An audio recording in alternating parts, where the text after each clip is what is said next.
There are no Alis. There are no Muhammad Alis in boxing today, and I highly doubt that there ever will be.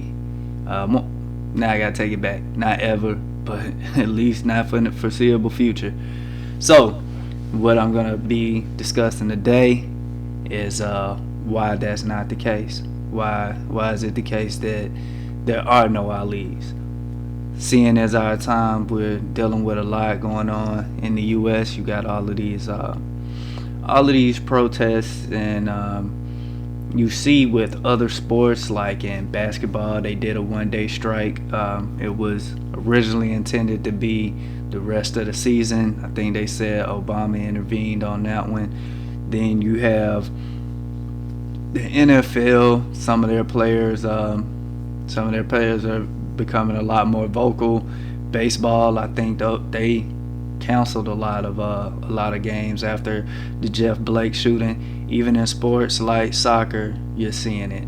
But where it's least visible is boxing, and there are a number of reasons why. So we'll be discussing that. First, I'll say as in all things, the money comes into play. Unlike the NBA, MLB, soccer, all of that, the contracts aren't guaranteed, and we can actually see that with the NFL. They don't have guaranteed contracts. Theirs are more so guaranteed than I would say with boxing, but theirs are more than boxing, but theirs are not as much as the NBA or other sports, and that's why you see they tend to be less vocal as well, because someone has a lot more control. In boxing, these guys have very little control. A promoter can just keep you from working, and they won't have to pay you in the meantime. They can offer a fight that doesn't match what you would desire, something that where you're behind the eight ball in the fight, and pay you your minimum, not even offer you what the fight is actually worth, but actually pay a minimum so that you are in less control. So when you see something like that, these guys don't really want to rock the boat. They don't want to rock the boat because they have very little control, and you'll probably see a continuum of that. The more control the player has, the more likely they'll be able to exercise that independence and speak on issues that may be important to them. Alright, the next reason that there are no Alis is because literally there are no Alis. This sport isn't as popular as some of the ones I just mentioned. Like the NFL, these players are all over the country, well known by fans all over the country. Basketball even more so, because you actually get to see their face. These guys may as well be actors. They're public figures for real. Stephen Curry can get recognized by any female walking the street right now, or in any office or any salon or anything like that. That's not the same for football, and it definitely is not the same for boxing. So at that time, the reason I say there are no Alis, because there are no Alis, is Ali had the same notoriety, the same ability to be recognized by the general public. This guy was everywhere. I mean, when he decided not to get involved in the Vietnam War, this was headline news nationally and probably even internationally at that time. He was the world heavyweight champion. He meant so much to his people at that time, and really did up until his passing. So with Ali, he was one of the most recognizable faces in the world, and his voice, by being on that platform, it mattered, and the size of platform matters, and platform size matters. I mean, shit, I noticed that just me doing my show right here, it's a lot of motherfuckers who are a lot bigger than me, and that matters. Their points get across a little bit better. Like, we on their heels, we going at it, but size, when you talking about platform, you talking about who has the biggest microphone that the world can hear what you're talking about, then it matters if the people know you.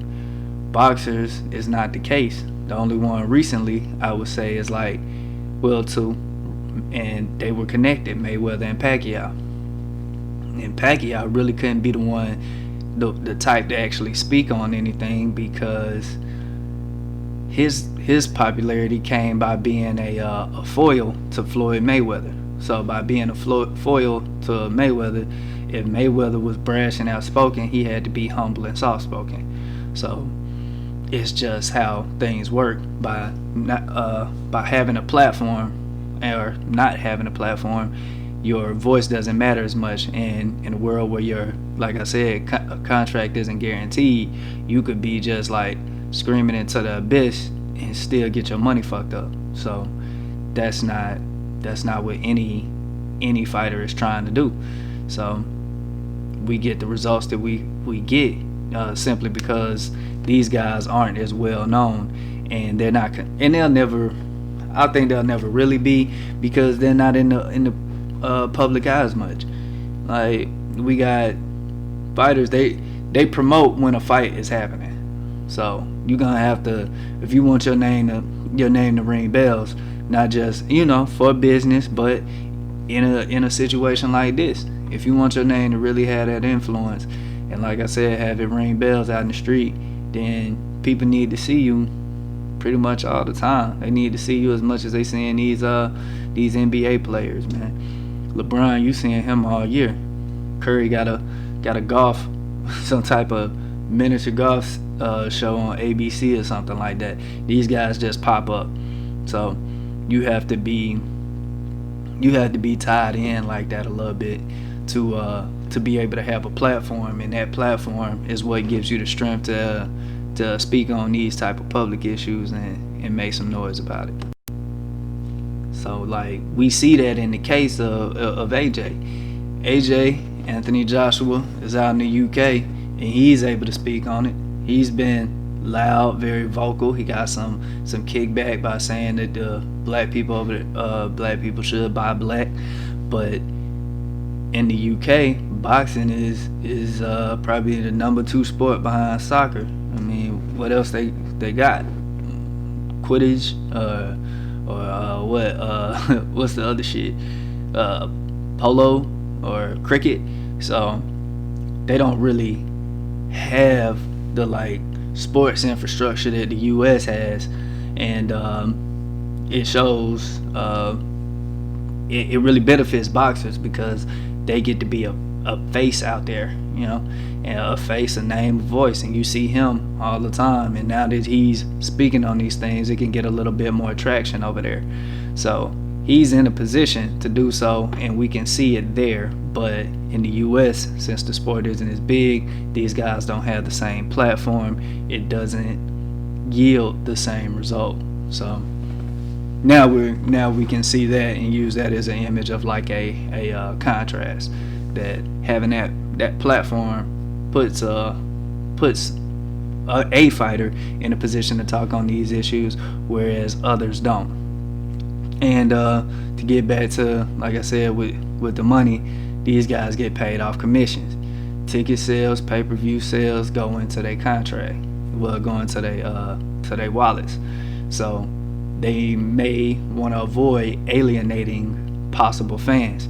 But the thing about being a black fighter, they're not gonna like you.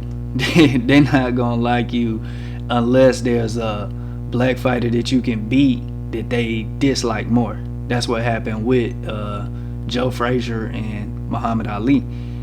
Joe Frazier, after he beat Ali, they threw him to the wayside a little bit because their job was complete. They got what they needed from him. So as a black fighter, it may benefit you to speak out on this and not worry about alienating the fan base, because those who really are about like these movements, if you use your platform for them, they'll buy a pay-per-view, they'll buy a t-shirt. You will see them support you in that regard. And the other ones, they a lot of times they're just looking for a reason to eventually hate you. So I mean, Andre Ward pretty much said nothing controversial his entire career, and he still got the hate. So it just happens. You don't have to be. I mean, it's damned if you do, damned if you don't. So you might as well go ahead, do it, and see if your own support you. But that brings me to the third point. Fans are fickle. So, like I said, you'll see if your fans support you, but this is the one, this one is the one we control, because we can decide to be fickle or not, and we can support people, stay loyal to them, and, support them as they continue their career. But, yeah, it's hard for a fighter who makes their money off commission, has little control, to take the risk on the side of a fan base. And boxing fans, and this is coming from a boxing fan, we are fucking awful, man. We are terrible. Like, I've seen way too many times that somebody loses, immediately people are saying they should retire.